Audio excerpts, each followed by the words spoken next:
Ciao ragazzi, my name is Anthony. Thank you so much for joining us wherever it is, whether it's on Inter Worldwide or Football Worldwide. I thank you. And I'm going to sound like a broken record on this particular video, but if anybody is joining us on our humble Inter Worldwide platform, wherever it is, can you please make the trip over and subscribe to Football Worldwide? It's a focal point of this video. I've got two good friends on coming to you live. Just had his cup of tea, ready to go on his Saturday morning. It's Uncle Sharma. Always a pleasure, my G. What's going on? What's up? What's up, everyone? Good morning, good afternoon, good evening, wherever people are. Ready to talk some Derby Della Madonnina. Let's go. And from a little bit closer, but not entirely up the road in Melbourne, Australia, it's my friend Anthony. How you doing, man? Feeling good? Yeah, good, Anth. Looking forward to the chat in the Derby. Obviously, it's evening here, so we're getting closer to the big game, and it looks like I'm outnumbered tonight, but hopefully in the stadium at the Sun City on Monday morning we'll be okay. 100%, man. Thank you to the people that are joining in the chat. There'll be a few people joining and we'll go to your comments eventually. So we're going to talk just some starting lineups, just some light predictions, but we're also going to talk a little bit about our favorite Derby moments as well. But just a little bit of housekeeping on my behalf, if you don't mind. I need everybody who is willing to put their knowledge to the test to head over to the SERIE A Fantasy. We've got a nice little crew together. And this week for me, it was all about just making one change, just taking Koulibaly out and putting Mario Rui in. Made some more money there, which I'll probably end up using next week. If you haven't already, make sure you go along to the Inter Worldwide Private League and make sure you join with this code that's on the screen right now. The link is also in the description. And I've only gained one place from last week. I don't know. Oh man, these two fit guys absolutely killing it. But if we just keep scrolling down the list, it's getting sadder, bro. Oh, look, Anthony's at the bottom of the first page, but it's getting even sadder, bro. Look, Uncle Sharma terrorizing page 2 of 3 on the SERIE A Fantasy stream. But, you know, it's all good. It's all good. I understand. I joined late, man. I know you joined late, I know, but just still dropping as well. It's just the excuses. Guys, thanks for joining us once again. And let's just start to talk initial thoughts going into the Derby. I'll go to you, Zeal, first, man. We're not really... In Serie A, we're still looking for that first big victory. You know, we fell short against Lazio, disappointing draw against Atalanta, really disappointing draw against Juventus. So even though in the grand scheme of things, and, you know, had Napoli under Spalletti and Milan under Pioli not been having such extravagant start to the seasons, we'd be looking at this start under Inzaghi as very, very bloody good. But at the moment, we're just waiting for that victory in Serie A to propel us, maybe just for all of us to think that we're real challengers. What are your initial thoughts going into this one, man? Yeah. I think all eyes are on Inzaghi in this one because, our big match record this season is just not good enough. We can't, the performances are there, as you said, even against Lazio first, 50, 60 minutes was good. Juventus in general, it was good. And we need to get at least one win. We've got Napoli next after this as well, so we've got two of the biggest matches, I guess I would say right now. So this is where I'm judging Inzaghi now. This is where I'm going to see, where's this Inter team compared to, I know obviously it's unfair comparing him to Conte's team, but this is how we judge it, isn't it? And we see how good we really are. Can we, even if we don't play that well, can we just sneak a snidey little win over Milan, even if they play better than us? Can we just get the win over the line? That's what I don't care what the performance is this time around. As long as we get a win, that's all I care about. Yeah, I think the big context for that point of view is the fact that we're -7, man. And, if we were a little bit closer, maybe we could be thinking a little bit more freely about it. But Anthony, coming into this one, man, knowing that a win would really propel you from, are they really Scudetto challengers to, oh, man, there's absolutely no stopping them now, considering all what's going on in Europe at the moment. As I said in my previous video, I strongly recommend coming last in the Champions League group if you can't get through to the next round. It works absolute wonders. So domestically, you must be feeling very, very confident, man. Yeah, I am. It's good to have a 7-point lead, but I was thinking about it today. Does that mean we go into the game thinking maybe a draw's enough and keep, 7-point lead, or do we go for the win and try and extend? That's what I'm going to be curious about, see how we go into the game and whether we just get on the front foot or sit back and, maybe play for the draw. I hope we go for the win. I mean, what would be better than getting 10 points ahead of you guys so early in the season? It's huge. And we haven't been playing that well, the last couple of weeks. Even against Torino, if you watch that game, they were very, very strong, and we're lucky to get a 1-0 win against Porto at home during the week. Again, not a convincing performance. Lucky to get a draw. So, yeah, I don't know which way this will go. It depends. If the Milan that turns up in the first 70 minutes against Roma turns up away, I think we've got a good chance. But you never know in a derby, do you? Nah, 100%. Form usually goes out the window. So shout out to Ali, Zarok, Benjamin, and Biggie always coming around as well. So it's going to be toughly contested, man. And when I look at the lineups, both teams have got, almost their strongest teams back. Inter have had a little bit more of a luxury than Milan this season. We haven't had as many first team injuries. And going into our particular lineup in this one here, it's a tough one for us, Zio, because for me personally, based on form and based on tenacity in big games, you'd rather have King Arturo Vidal in there starting in the midfield. But this is Hakan's game to basically say to us, prove it wrong. Prove the Milan fans wrong. Prove the Inter fans wrong. Prove everybody wrong. Can he do it, Zio, man? And what do you think of our lineup with good old English translation, Sticks and Stretcher, having another big game? No, man. I'm split over the Hakan and the Vidal thing. Obviously, I think now we've found out, like, there's no doubt that our best midfield is Barella, Brozovic, and Vidal. Like, they've proven it over the two Sheriff Champions League matches. But you have to use that Hakan fuel, don't you? Like, he doesn't strike me. I mean, Anthony will tell me otherwise or not, but he doesn't strike me as a player who thrives on the, being booed and being center of attention like that. What do you think, Anthony? Yeah, I agree. He's so hot and cold, that player. Has he scored for you guys this year or not? In the league? The first game. First game, yeah. So that's him to a T. There you go. He'll give you one or two good games and then he'll go missing. But when he turns it on, he's a decent player. Can he do it against Milan? God, I hope not. It'll kill us if he scores a goal against us after what we went through last year. But I'm interested that you don't have Correa in that starting lineup. Is this official lineup, Anth, or is this? This is Sky, the Probabili Formazione, which usually comes out about 48 hours before the game, and usually it's subject to about 1 or 2 changes. So for me, if there's going to be any sort of change there, it's probably either going to come with Dzeko being off for Correa, because the dude just looks a little bit too burnt out. In the last game, he was just, taking a little bit too long to make those decisions. And, for a player like him, that half a second actually makes a lot of difference when he's on the ball, releasing it, a little bit inappropriately. But if he wants to start this game, if Inzaghi wants to start Dzeko in this game, there'll be no complaints. However, Tuchel's on a bit of form, isn't he, Zio? Yeah, I mean, he's coming from it's so difficult at the moment for Inzaghi. It's like, it's a headache that Conte never had, but it's really nice to have, where Sanchez is in good form. I feel bad for Sanchez because he's probably deserves to start last few games and he hasn't. Correa, obviously coming from the 2 goals against Udinese, deserves to start. And they also call Correa Milan man, or the Milan killer, because when he was at Lazio, he was at Lazio, he really loved playing against Milan. Even the last time, I haven't seen someone do what he did to Tomori yet. I think he's the only guy who's like spun Tomori around like a Beyblade. So we prefer he doesn't play. You're right, 100%. If he's not in that starting lineup, we'd be happy. Look, it's a strong lineup there. In Damian on the right, and Perisic always seems to give us problems down the left. So, look, if anyone scores, as long as it's not number 20, we'd be happy. Not happy that they score, but we just can't handle him getting hold of us and getting on the score sheet this week. Bro, imagine the Adebayo. Remember Adebayo against Arsenal for Man City? Imagine that to a degree. I'm getting those vibes if he scores. Get stoned. Even if he shoots, I'm imagining this. He shoots from like 30 yards out, and Tatarusanu makes like a stupid attempt of a save, and it slips under his legs, and he still celebrates like he scored the best goal in the world. He probably would, bro. He strikes me as that absolutely shameless individual that would absolutely take any sort of scrap that he could in this game. Yes. Bro, the guy has number 10 tattooed on him. He doesn't, seriously.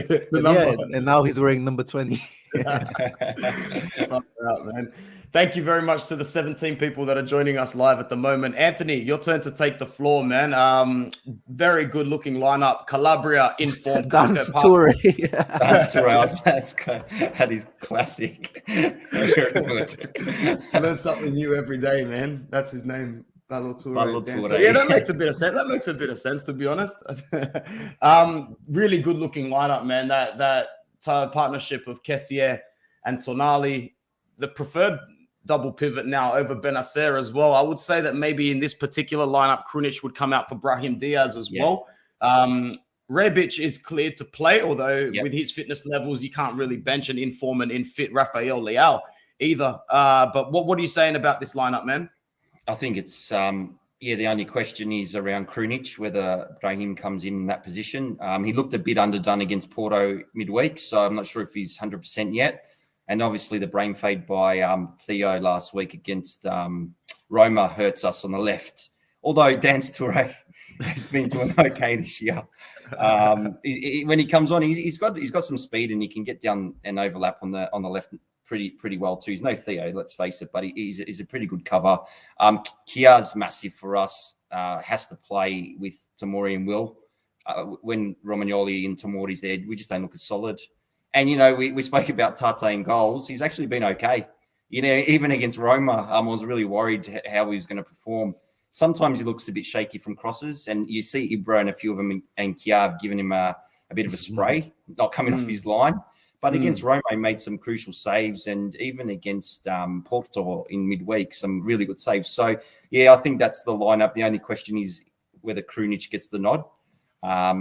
But otherwise, it's probably our strongest. Like Benacer or Tonali, he's shifting both of them. I don't know which way he'll go there. I'd like to see Tonali get a run on the big stage and see how he copes against Inter in front of a packed stadium. Yeah, fair enough. What do you guys think about, who would you prefer to see in the 10 position? Obviously, Brahim more skillful, but Krunic's been doing well.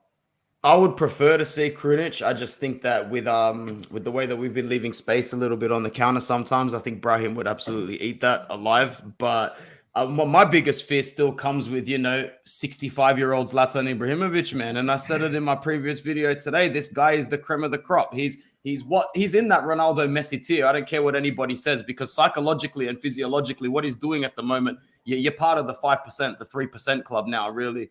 And he terrifies me. And he could score in the first 10 minutes. Like my friend Alex said on the other video I did today, he really could be the difference maker. He did it in the last 2 years by barely seeing the ball except for 1 or 2 opportunities against Antonio Conte. And he buried every single one of those goddamn opportunities, man. It was so frustrating to the point where I couldn't even curse when I was looking at it. You just look at it and you shake your head and go, you're powerless against something like this.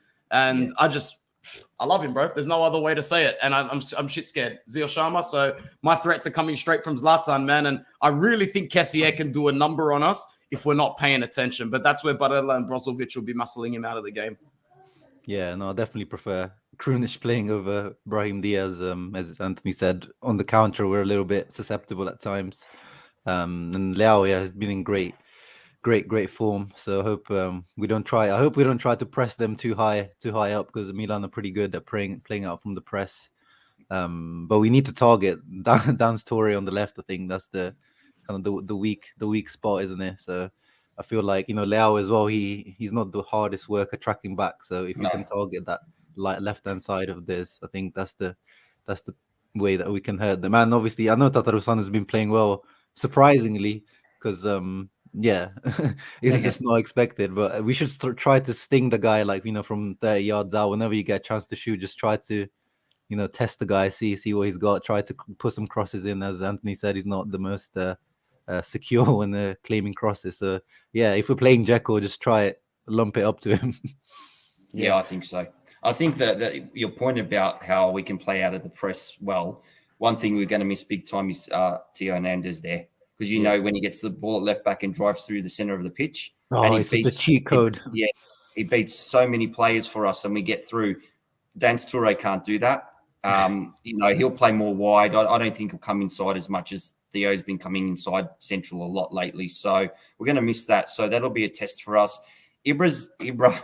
A couple of weeks ago, I can't remember which game it was. He seemed like he was walking around the pitch, and you get really frustrated because you thought, what's he doing? The guys are working their ass off.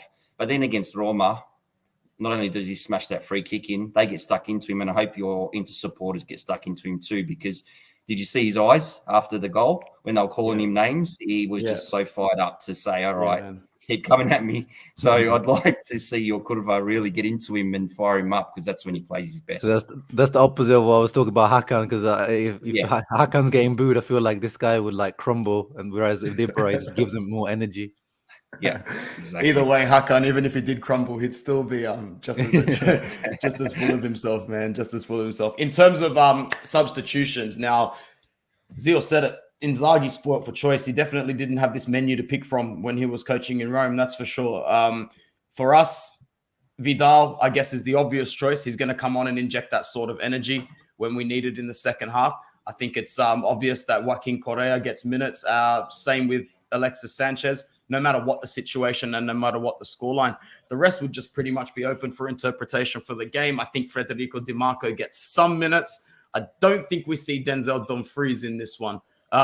Zil, what do you think bench-wise? Who do you think could make an appearance and why? Yeah, I mean, if we're chasing the game, we've seen Di Marco comes on for Bastoni because, just have that extra bit of attacking. But yeah, I think Perisic will probably complete 90 minutes in this one. I don't think Di Marco's ready for like these types of matches yet, but he might prove me wrong. But I just don't think he's at that level yet defensively. But yeah, and Dumfries, I don't know. We've seen with Darmian, he's solid, but again, if we're chasing the game, I feel like I wouldn't be against putting Dumfries on and just try to, go on that left hand side. As I said, I don't know if Darmian's the guy to really take advantage of Theo missing.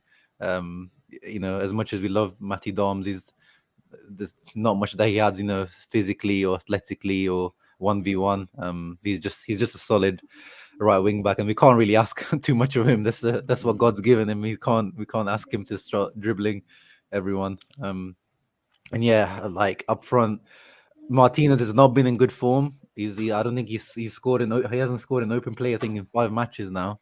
I think something like that. So he's banged off form scoring wise, but his last match wasn't actually that bad against Sheriff.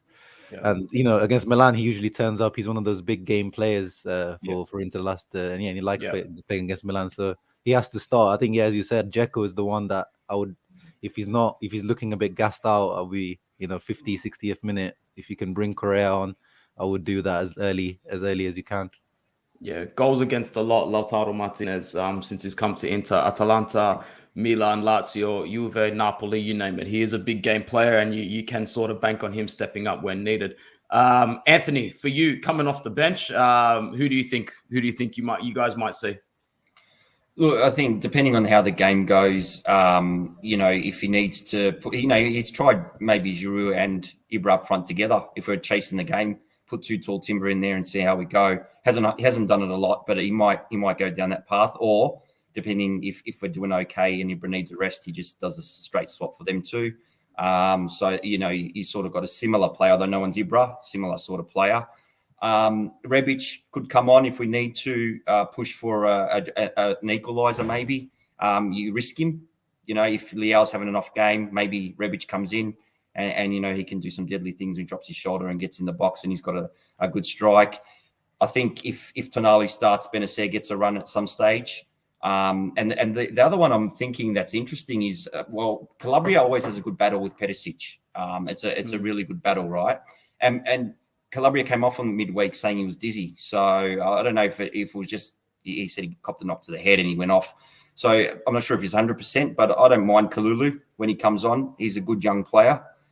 So if Calabria isn't 100% from his knock, then Kalulu might come in for him. But otherwise, I think the rest is pretty steady. Salamakers, against Inter in the first game last year, he had a really good game, and he did this turn on early on in the game and switched over, and we got the cross into Ibra, who scored. So if he's in that form, he plays a full game. But if he's having a stinker like he can sometimes, he's the other one that goes off for me.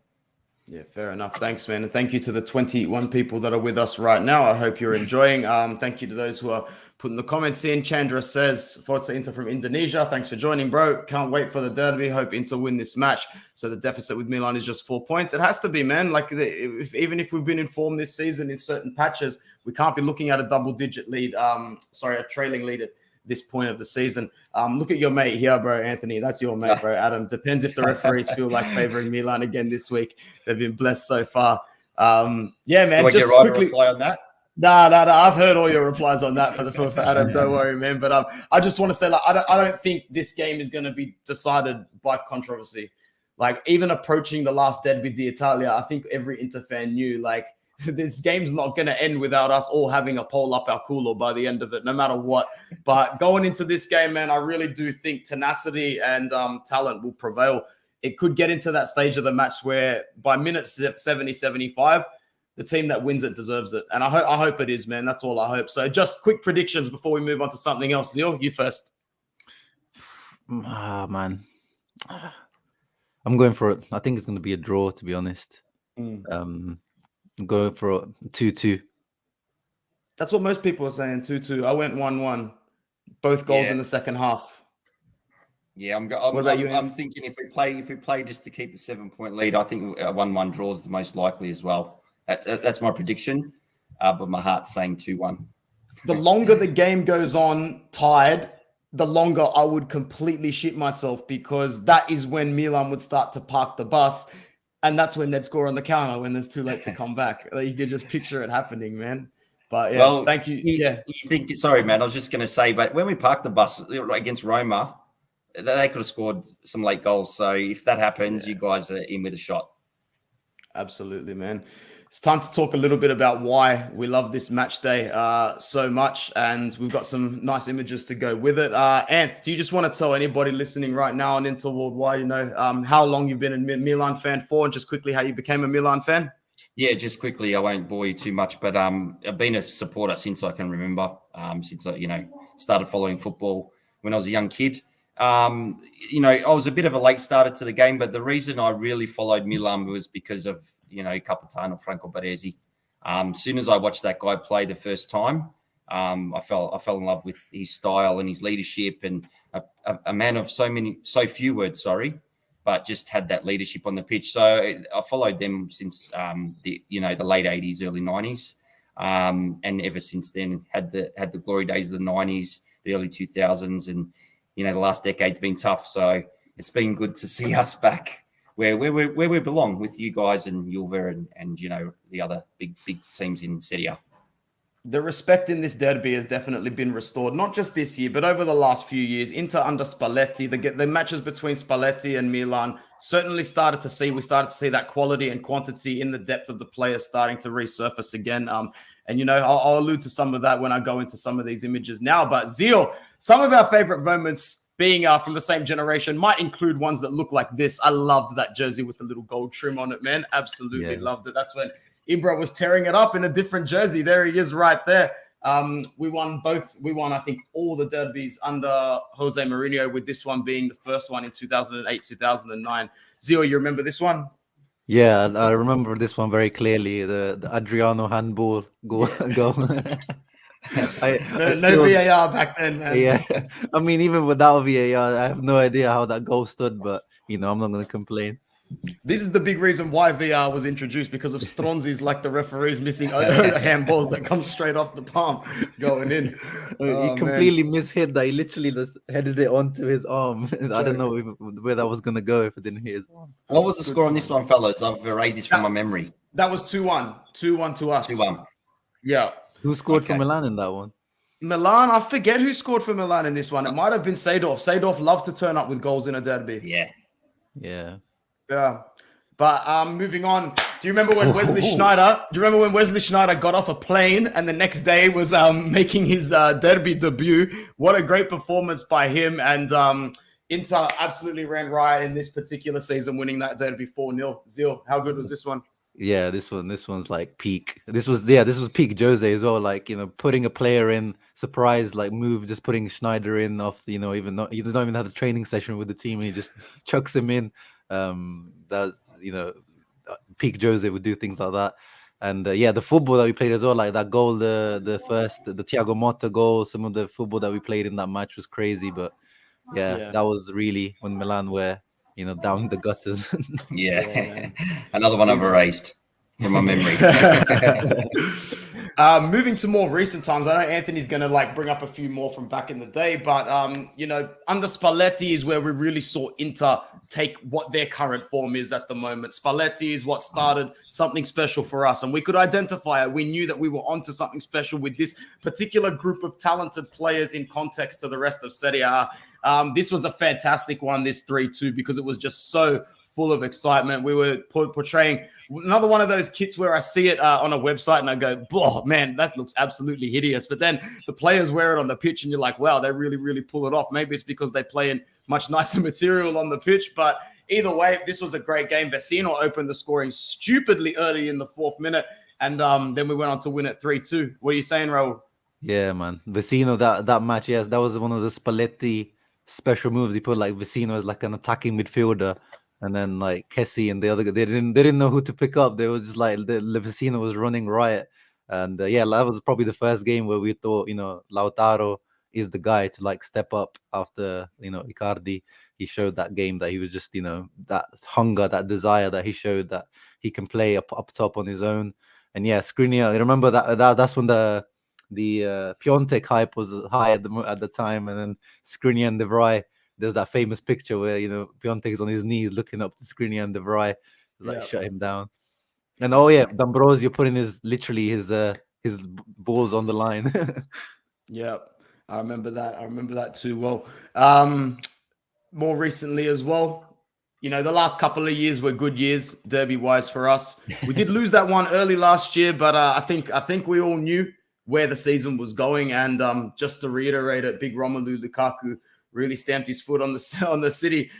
We won't talk too much about what happened in the offseason and the mysterious whereabouts of him at the moment, but it was nice recently. And Zio, it took a lot for me to put that top left picture in here, but I had to put it in here because I remember it so vividly, man. I was just about to go to work. I was in like my my third year of teaching.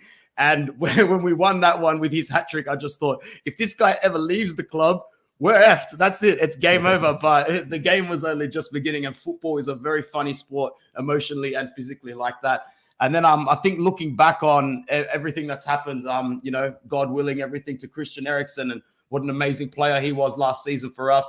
This free kick will now just etch in all of our histories as his fundamental and his important moment as an Inter player in his career. Yeah, man. There was literally, I've never seen one player completely turn. It's like one moment being such an important turnaround for a player. Like, sometimes it's like an arbitrary thing to say, like, that was the moment where his career changed. But it literally was. The guy was getting hardly any minutes on the counter, and after this, it was just a complete U-turn. And Lukaku, Romagnoli's not going to miss him for sure. The guy was just taken for a walk every single derby that he had against Lukaku. We're definitely gonna miss his presence here, but hopefully Dzeko doesn't make us miss him too much. And I prefer not to speak on Icardi. Absolutely, bro. Well was said. That the free kick? Was that free kick in the Coppa Italia? Was that the 2-1? Yeah, that's right. Yeah, that's the Lukaku Zlatan beef.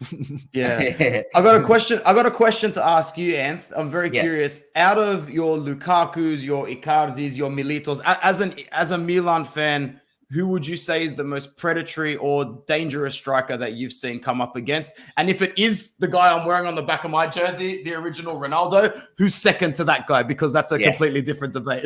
It's Ronaldo, of course. So I'll go second. Yeah, the guy was a freak. And he tormented players like Maldini in the back line. So, we're talking about our best in history. So second, I think Lukaku always...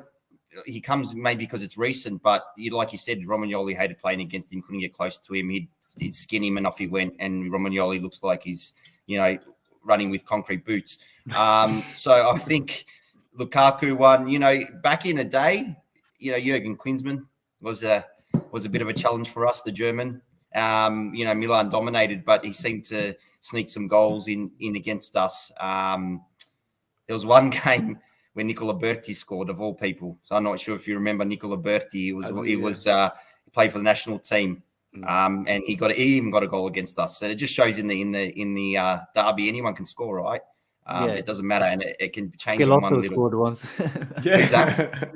Schelotto scored. Schelotto scored. Schelotto, Remember yeah. that, bro? Yeah. He started crying.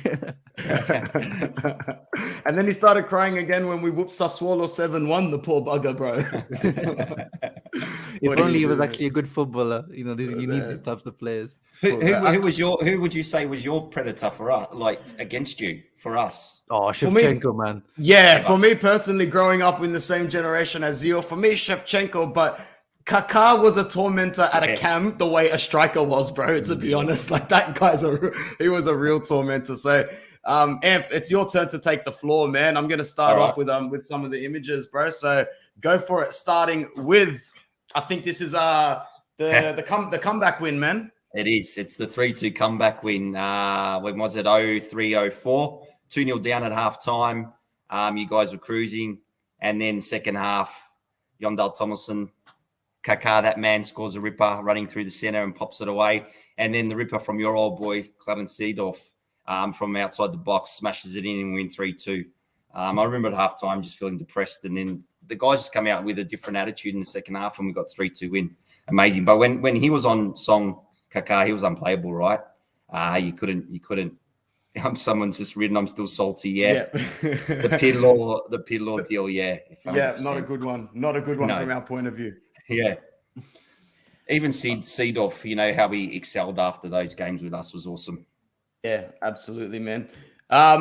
One of them that was really bad for me as a kid, not being able to have access to this particular game to watch. Like, we're going back a little bit here, but I just remember thinking at such a young age, I'm like, it's not fair. It doesn't make sense. I was only 9. I'm like, it was the same score. It was the same score. But for you, this was absolutely incredible, wasn't it? This was huge. I remember the buzz around this the 02-03 semi-final, Milan-Inter. You know, and Juve, it was Juve and I think Real in the other one. So, you know, 3 Italian clubs and 1 Spanish club. But this was the one that everyone was talking about. 0-0 in the first leg, pretty even game, very cagey. And in the second game, it was our away game, like you said. And right after halftime, Sheva gets around Cordoba and puts it away. I think Toldo was in goals for you back then. Yeah. And, yeah, you think 1-0 up, 85th or so minute, and then Obafemi Martins equalises. And the last 6 minutes or 8 minutes with extra time, it was so stressful for us Milan supporters because you guys were throwing everything at us.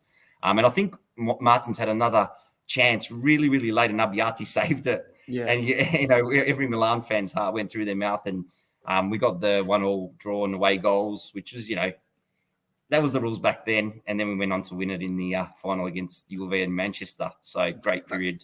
That's right. They've just sort of changed the rules this season, haven't they? Where the away goals. That's going to be interesting when it happens. I guarantee you a lot of fans in the world aren't going to actually be aware of that rule as it's going down. You might see a fair few fake celebration videos surface online and some people getting checked.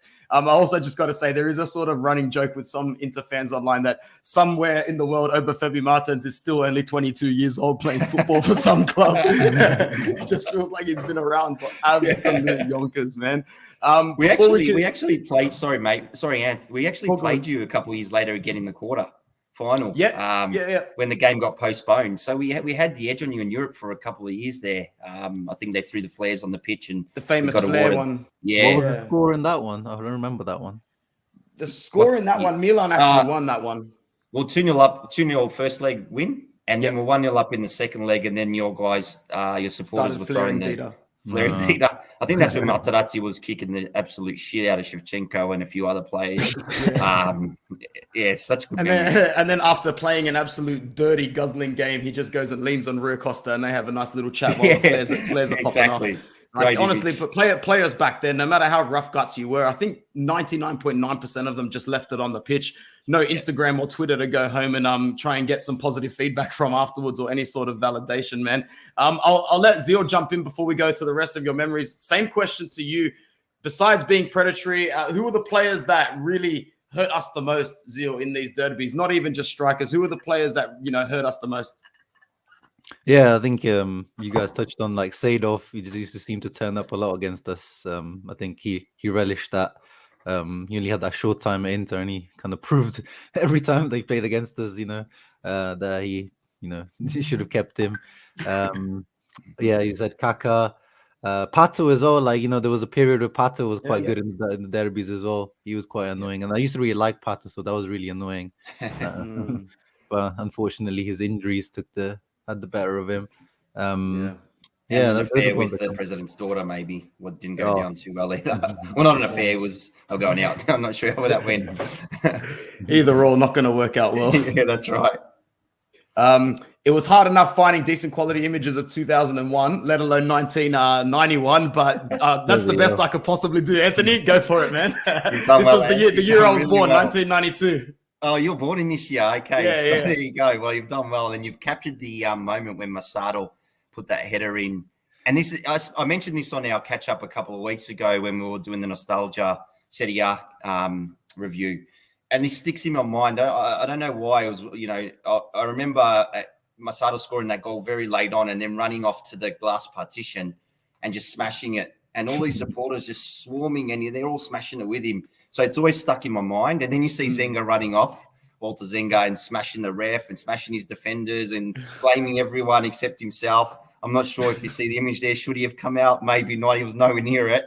But it was just a period where we were just getting the better of Inter most times. No one could beat us back then, and it's just that image of Masato running to the thing and just smashing it on. If you ever get a chance, jump on YouTube and look at that footage. It's awesome. Yeah, thanks, man. And last but not least, definitely least for us, you just want to go through the very low-scoring game that sticks in your memory here. Well, I was a bit hesitant to send this one to you, Anth, but I thought if I don't, the Milan supporters around the world will kill me. It's the 6-0 win in 2001. And I don't know what happened that day to you guys. Gianni Comandini scored 2 goals. I'm not sure if you've ever heard of him, but yeah, he popped 2 goals away. And Sheva, again, like you guys said, a double. And then Giunti and Serginho, the Rocket, put one away. There's Comandini there. I actually saw him play live in the Olympics for Italy here. So he had a lot of tabs on him, never really made it. Did okay. But, it was one of Cesare Maldini's greatest moments as our coach. And you guys had Tardelli on your bench. So one of his worst probably. And, we never let you live it down, do we? Nah, no way. Especially since it was our home fans there on that day as well. It's just one of those ones where, the shame would have carried over even years after for that. You don't forget a day like that. No, you don't. Exactly. Yeah, it's been a really, really good derby chat. Zio, any final thoughts going into this game, man? Like, it's really, really is a must win for Inter, bro. Yeah, the pressure is on Inter this time around. There's no getting around it. But you can't lose for sure. Like, you can't lose points to Milan now, because if they go up 10 points on us, that's just to Scudetto talk just over already. Mentally, it's so much different than 7. You can walk out of there -7 knowing we're still very much in this race if we play the best season that we could possibly can. But 10, it's a climb. Even if you have a fantastic season, man, that's 4 match days behind. Yeah, no, that's too much of a gap. And then especially if Napoli keep going as well, if they're +10 as well, then you're going back to just top 4, trying to just secure top 4 and hoping they have some sort of massive meltdown, which clearly it seems like it's not happening at the moment. Yeah, fair enough, man. As long as Uncle Sharma keeps those gifs coming on Twitter and those fancy bants, everybody will be okay in the Inter community. But just as long as there's no loss on this particular match day, we will push forth and we will keep going with what is still a very decent start under a new manager, in my opinion. Anth, thanks for joining us again, bro. It was an absolute pleasure. What are your last thoughts going into this derby, man? Especially knowing that if you walk out of there at +10, all is good. But I think a draw, you'd be walking out of there head held high still. Yeah, and I've got this ugly feeling that that's all we're going to do. Maybe play for that draw, like I said earlier. I really hope we don't. Let's just go for it. If we can get the win and get 10 points ahead, then you guys are chasing us for the rest of the season. So my head tells me for some reason you guys are going to be at us all game, and we're going to be playing for that draw. But I'm still going to hold some hope that if Ibra gets the boys going in the dressing room, which I'm sure he will, there's no reason why we can't take 3 points with a 2-1 win or something, a 1-0 win. Who knows? I'd love a 10-point gap. We've got the African Nations Cup coming up. We're going to lose players, injuries that Milan seem to cop left, right, and center all the time. But like you said, if we're not going to qualify for the Champions League, it's unlikely we'll get through the group. Let's just get out of there. and focus on the Scudetto. Yeah, absolutely, man. Thanks, Ben, for that comment. The Ronaldo jersey is fire. I just have to put this up. Peak Ronaldo jersey was that long sleeve. I actually did have this in the long sleeve, and believe it or not, it was like 125 British pounds more expensive than this one, which in Australian, I was like, holy shit, there is no way I can bust almost $500 on a jersey that's not framed. That's just a little bit too much.